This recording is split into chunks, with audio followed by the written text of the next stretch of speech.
Hello everyone. Today I'm going to be doing my GPU June video. Now I'm going to be sitting on the bench, but this has been long enough. I'll probably just edit in the photos of the stuff I'm talking about because I don't feel like pulling the camera out for the third time today. So I decided to just absolutely torture myself. And let me get HTV info open here so we can see what I am torturing myself with. If you see glitching or just other color artifacts like that, that's down to the DVI cable I'm using to capture this. It's a little too long for the DVI specifications. This is not the card we're looking at. This is the card you're looking at. So this is ATI S3 Diamond IBM Fire GL2. It's kind of a weird card. It's not actually ATI had little to no development in this card.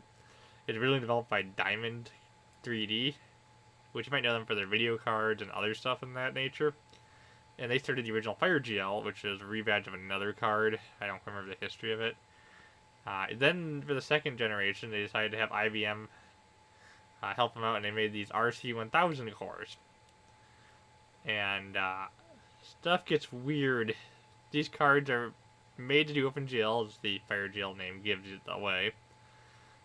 This card supposedly supports DirectX 6.0 and OpenGL 1.2 specification, but the memory mapping gets a little weird with how the cores actually handle it and how it's set up. So realistically, this card is a 16 megabyte Voodoo Banshee and about power for most applications.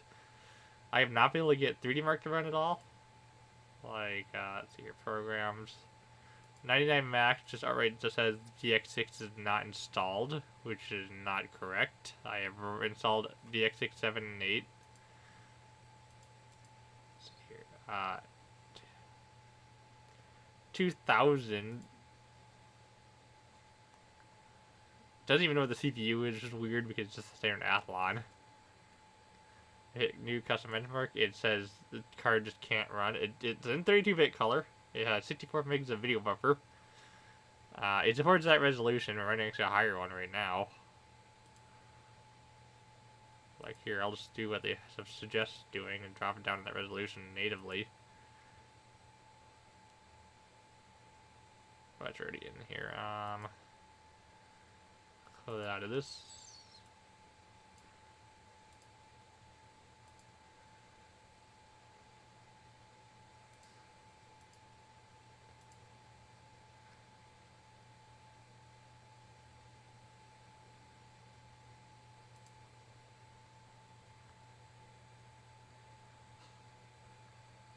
Yeah, so this card is developed for OpenGL CAD situation. Yeah, it still says it does not work. Like, I can come in here and just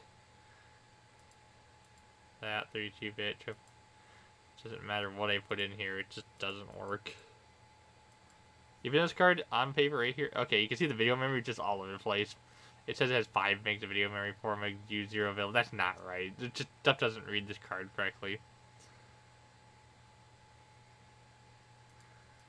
Like, this card is just clearly not made to game. It's gonna throw an area right here, direct attach. Basically, it's not made for gaming whatsoever. Like, there's a bunch of other stuff. It just doesn't work. Like, there's a game development software I've worked with doesn't work on here.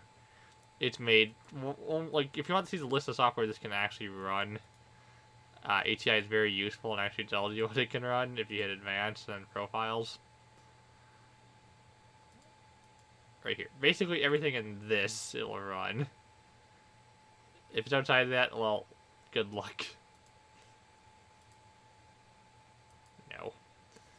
So, what's based on OpenGL and actually runs on old stuff like this? Minecraft.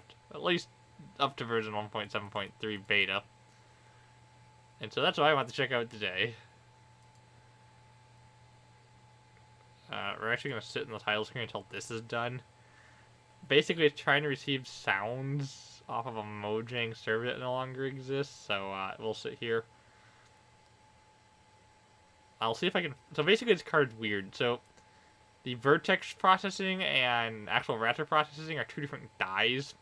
They're independent of each other. On the actual video card itself, it's two sets of heat sinks, one for the rasterizer and one for the actual vertex units. The rasterizer core, remember quickly, has a 256-bit frame buffer.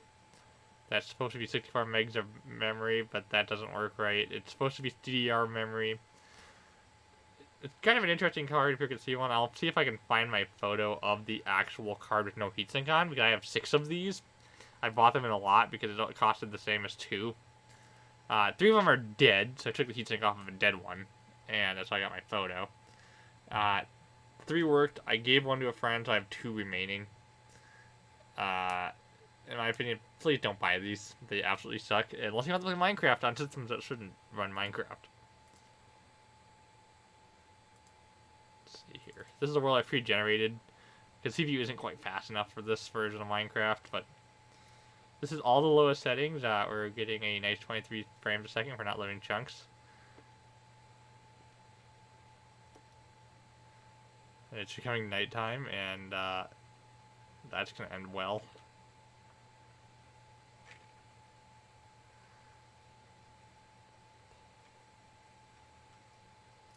I guess I'll start playing the game, but I try to do here is I'm going to quit out and I'll just make a new world.